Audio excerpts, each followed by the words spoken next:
પ્રકરણ 2 સાયકલ સવારીની ખાટી મીઠી. મનસુખ સલ્લા ગુજરાતી સાહિત્યના પ્રતિષ્ઠિત લેખક છે. તેમનો જન્મ અમરેલી જિલ્લાના નેસડી ગામમાં થયો હતો. તેમણે સાહિત્ય અને શિક્ષણ ક્ષેત્રે નોંધપાત્ર કામગીરી કરી છે અને હૈયે પગલાં તાજા, માણસાઈની કેળવણી તથા અનુભવની એરણ પર જેવા પુસ્તકો દ્વારા લોકોને ગહન ભાવ વિશ્વમાં ઊંડાણપૂર્વક ઉતાર્યા છે. તેમને નર્મદ સુવર્ણચંદ્રક જેવા પ્રતિષ્ઠિત પુરસ્કાર પ્રાપ્ત થયા છે. આ પાઠમાં આપેલી રચના સાયકલ સવારની ખાટી મીઠી એક સ્મરણ રેખા છે, જેમાં બાળપણની સાયકલ સવારી સાથે જોડાયેલી યાદોને તેઓ અત્યંત જીવન અને રમૂજી શૈલીમાં રજૂ કરે છે. આજની ઉગતી પેઢીને ટુ વ્હીલર ચલાવવાની નવાઈ નથી, પરંતુ 55 વર્ષ પહેલાં અમને સાયકલની નવાઈ હતી. બહાર ગામથી કોઈ સાયકલ લઈને આવે તો અમે આશ્ચર્યમુગ્ધ થઈને નિહાળતા. સાયકલ ઉપર બેસવાનું મારું પહેલું વહેલું સ્મરણ મારા કેશુ મામા ચલાડાથી સાયકલ લઈને આવ્યા હતા અને મને આગળના દાંડિયા પર બેસાડી આખા ગામમાં ફેરવ્યો હતો. તેનું છે. બજારથી નદી, નદીના પાળેથી ખડા વાડ થઈ પાદર, પાદરથી ઊભી બજાર થઈ ઘેર પહોંચ્યો હતો. ત્યારે પૃથ્વી પ્રદક્ષિણા કરી હોય તેવો આનંદ થયો હતો. લોખંડના દાંડિયા પર બેસવાનું કંઈ અનુકૂળ નહોતું, છતાં દુઃખ કળાતું નહોતું, કારણ કે એક અદ્ભુત તક મળી હતી. સમવયસ્કોમાં હું ભાગ્યશાળી ઠહર્યો હતો કે સાયકલ પર બેસીને આખું ગામ ફરવાનું મળ્યું હતું. એકો ન રમતે એવું શ્લોક વાક્ય પછીથી જાણ્યું, પરંતુ સૌને મારી તકની ખબર પડવી જોઈએ, એટલે કોઈ આડું નહોતું કે સામે નહોતું, તોય મેં આખરે રસ્તે ઘંટડી વગાડ્યા કરી હતી. સૌને ખબર તો પડવી જોઈએ ને કે મારું મહાભાગ્ય કેવું હતું. સાયકલ રમરમાટી કરતી દોડતી હતી. નદીના પાડા પછીના ઢાળમાં તો પેટમાં શેરડા પડી ગયા હતા. વચ્ચે વચ્ચે હવાથી આંખ બંધ થઈ જતી, પણ ઘંટડી વગાડવાનું ભૂલાયું નહોતું.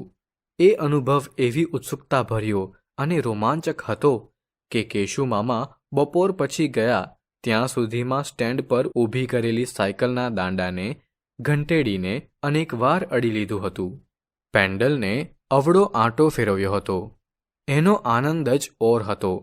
પછી દિવસો સુધી સાયકલ પર બેસવાનો આનંદ ભાઈબંધો આગળ વાગોડ્યો હતો. એમાં અતિશયોક્તિ અલંકારની અતિશયતા કઠી નહોતી. અમારા બટુકો માટે આશ્ચર્ય લોક ત્યારે ખુલ્યો જ્યારે સાવરકુંડલાના એક વહોરાજીએ ગામમાં સાયકલ સ્ટોર ખોલ્યો.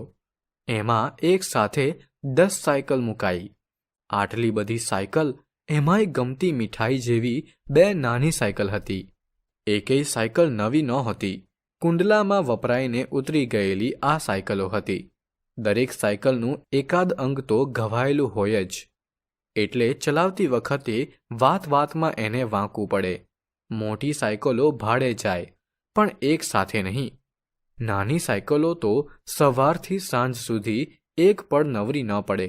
કલાકનો એક આનો ભાડું હતું. એય અસાધારણ લાગતું.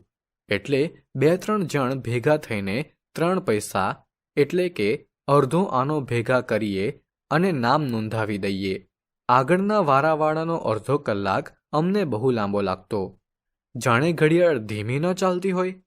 ભાઈબંધો સાયકલ ફેરવતા હોય અને અમારે કેવળ જોઈ રહેવાનું. એટલે ક્યારેય હનુમાન દાદાને મનોમન ભલામણ થઈ જતી કે ઘડિયાળનો કાંટો જલ્દી આગળ વધે તેવું કંઈક કરે. અમારી વિનંતી કેટલી સાંભળી એ તો તેઓ જાણે. અમે 2-3 જણે મળીને ભાગમાં નાની સાયકલ ભાડે લીધી હોય. દરેક પૈસો કાઢ્યો હોય એટલે સૌનો વારો આવે. આમ તો બચાવે.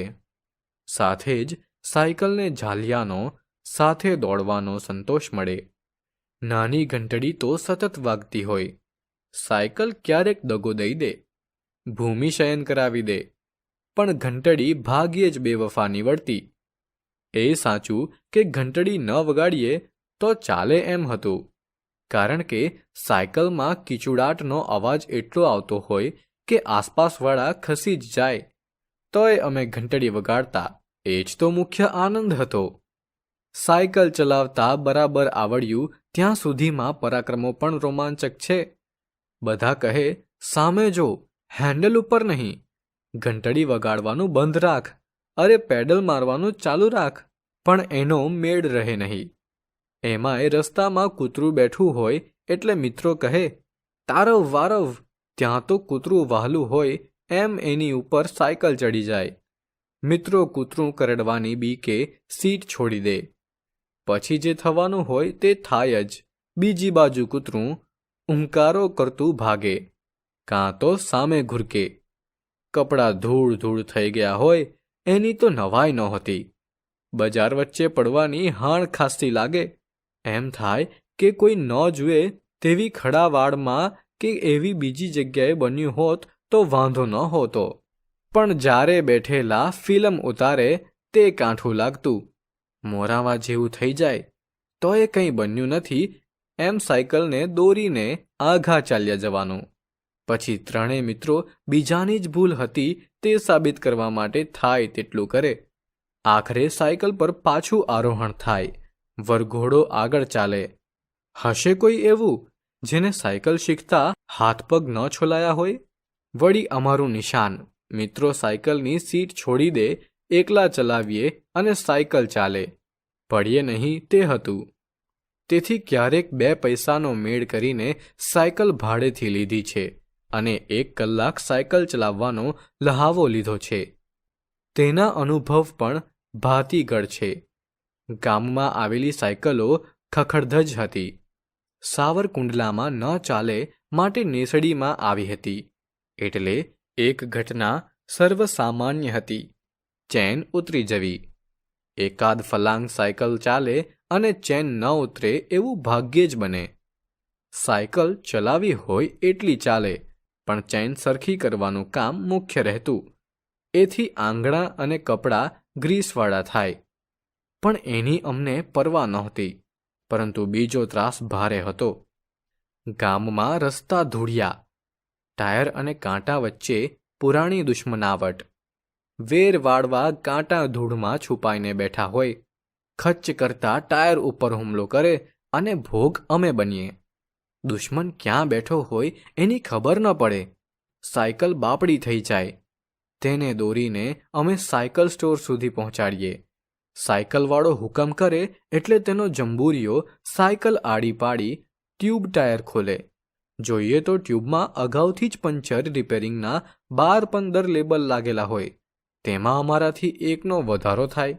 જો કે તેના વધારાના પૈસા આપવા પડતા. તે કટતું.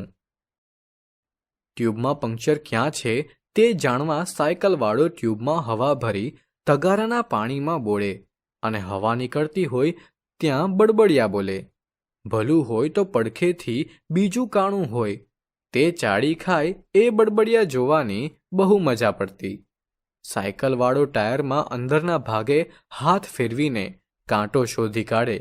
જાણે પોલીસે ગુનેગાર પકડી પાડ્યો હોય તેવા સંતોષ સાથે અમારી સામે જુએ ને બોલે, મને હતું જ કે એકથી વધારે પંક્ચર હશે. ડબલ પંક્ચર અને ડબલ દંડ. જો કે અમારો દંડ એ સાયકલ સ્ટોર્સવાળાનો આનંદ બનતો. ગામડાના રસ્તા કાચા, ખાડા ખડિયાવાળા. મારો સાયકલ ઉત્સાહ કશાને ગણકારે નહીં, પણ સાયકલ તો બધું અનુભવે. ધૂળના ધક્કામાં પૈંડું એવું ડૂબે કે હેન્ડલ કહ્યું ન કરે. ક્યારેક પૈંડું હઠાગ્રહ કરીને ઊંધું ફરીને ઊભું રહે. વટ પાડવાની ખ્વાહિશ હોય પણ વટ ધૂળમાં પડી જાય. ખાડો મોટો હોય તો સાયકલ કૂદકો મારે, ભૂમિશયન કરે અને ફરજિયાત ભાન કરાવે કે પૃથ્વી માતા કહેવાય, માટે દંડવત પ્રણામ કર. ને કરવાય પડે. તો રસ્તા વચ્ચે બેઠેલો પથ્થર જાણે લોહચુંબક હોય એમ પૈંડું ગમે તેટલું વારવા છતાં એ તરફ જ ખેંચાય. પથ્થર ઉપર થઈને નીચે પછડાય. પછી 2-3 ઘટના બને. કાં તો થોડું આંચકો ખાઈને આગળ ચાલવા માંડે, કાં આડું થઈને સાયકલને અટકાવી દે, કાં પૈંડું એવું વાંકું થાય કે સાયકલ અને સવાર બેય બિચારા બનીને આવશે પણ એ ગમે તે દિશામાં ફેંકાઈ જાય. આસપાસ ઊભેલા સંભળાવે ખરા. જોઈને ચલાવતો હોતો? હા ભાઈ હા, જોઈને જ ચલાવી હતી, પણ પૈંડું માને તો ને. સાયકલની આડોડાઈ પણ જેવી તેવી નહીં. સામેથી ભેંસ આવતી હોય, બાજુમાં રસ્તો ખુલ્લો હોય, આપણને થાય કે આ જરાક તારવી લીધી કે પત્યું. પણ આપણું ધાર્યું બધું ક્યાં થાય છે? ભેંસને અક્કલ હોય તો ને. એ તો મારી બાજુ જ વળે. તે આગળ વધતી જાય અને મારી મૂંઝવણ વધતી જાય, એટલે સાયકલ વધુને વધુ ભીંત બાજુ લઉં. પછી તો ભીંત જ રહે.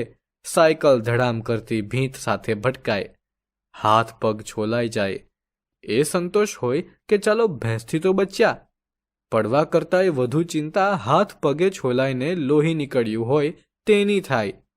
ઘેર એની ખબર પડે તો ઠપકો તો મળે જ, એટલે ઘરગથ્થુ ઉપચાર પણ થાય. ત્યારે ક્યાં ખબર હતી કે ધૂળમાંથી એ સેપ્ટિક થાય છે. હાથમાં કોરી ધૂળ લઈ હથેળીમાં હલાવતા હલાવતા સાથે ઝીણી ધૂળ રહે તેને વાગેલા ભાગ ઉપર લગાવી દેવાની. મોટા ભાગે લોહી બંધ થઈ જાય. એટલે વળી સાયકલ ચલાવવાનો ખરો આનંદ પડીએ નહીં એ નહીં, પરંતુ પૂરપાટ દોડાવી શકાય. એક હાથ હેન્ડલ પરથી લઈને વાંચતા સાયકલ ચાલતી રહે. જોનારા સામે વિજયની નજર ફેંકવાની અને આગળ વધવાનું એમાં હતો.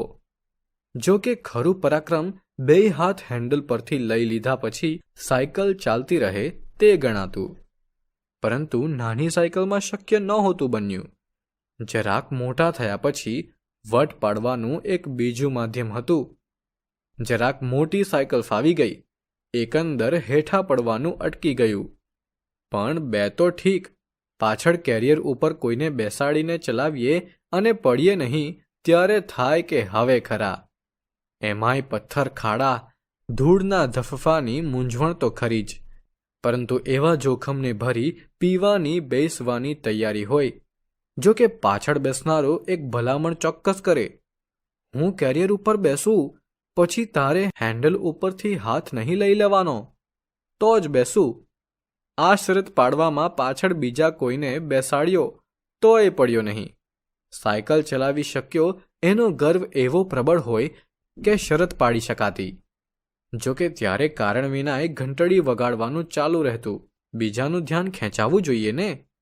સાયકલ ચલાવવી એ આજે ન ગણ્ય ઘટના લાગે, પરંતુ ત્યારે તો બધું અસામાન્ય હતું. બાળપણમાં દરેક પહેલો અનુભવ મનમાં ગાઢપણે છપાતો હશે, એટલે તો ભૂલાતો નહીં હોય. ઘટના મોટાઓની નજરે અને અમારી નજરે સાવ ભિન્ન લાગતી. સાયકલ પર પ્રથમવાર બેસવું, સાયકલ પર હાથ ફેરવવો, સાયકલ ચલાવવી, તેમાં થતું ભૂમિપતન, હાથ પગ છોલાવવા ને આખરે સાયકલ ઉપર કાબુ મેળવવો, આ બધું જ અણુ અણુને સ્પર્શી જતું. એનો આનંદ અને રોમાંચ કશાય સાથે સરખાવવાનો શક્ય નથી, કારણ કે એ પ્રથમ અનુભવ હતો. એની અનન્યતા જ બાળપણને મહિમામય બનાવે છે ને. લેખક એક સમય ભ્રમણ પર લઈ જાય છે, જ્યારે સાયકલ પાસે હોવું એ ગામમાં ગર્વની વાત ગણાતી. કેશુ મામાએ જ્યારે લેખકને પ્રથમવાર સાયકલ પર બેસાડ્યા ત્યારે જાણે આખી પૃથ્વી ફરવાનો આનંદ થયો હોય. સાયકલ ચલાવવાનો અભ્યાસ, ઘંટડી વગાડવાની મજા, ભાડેથી સાયકલ લેવી, પંક્ચર થવું, ચેઇન ઉતરી જવી, સાવરકુંડલાથી લાવેલી જૂની સાયકલનો જંગી માહોલ, આ બધું લેખકે એટલી સરળતાથી વર્ણવ્યું છે કે વાંચતી વખતે આપણને પણ એ ભીતરથી હસાવે છે. મોટા થતા સાયકલ શીખવાનો ઉત્સાહ, તે વખતે થતા ભૂલભુલૈયા અને ક્યારેક પડવાનું દુઃખ, એ બધું બાળપણના સાહસના અજોડ પળો બની રહે છે. લેખક કહે છે કે એ પહેલો અનુભવ પોતે ખાસ હોય છે, અને એ જ તો છે જે બાળપણને યાદગાર બનાવે છે.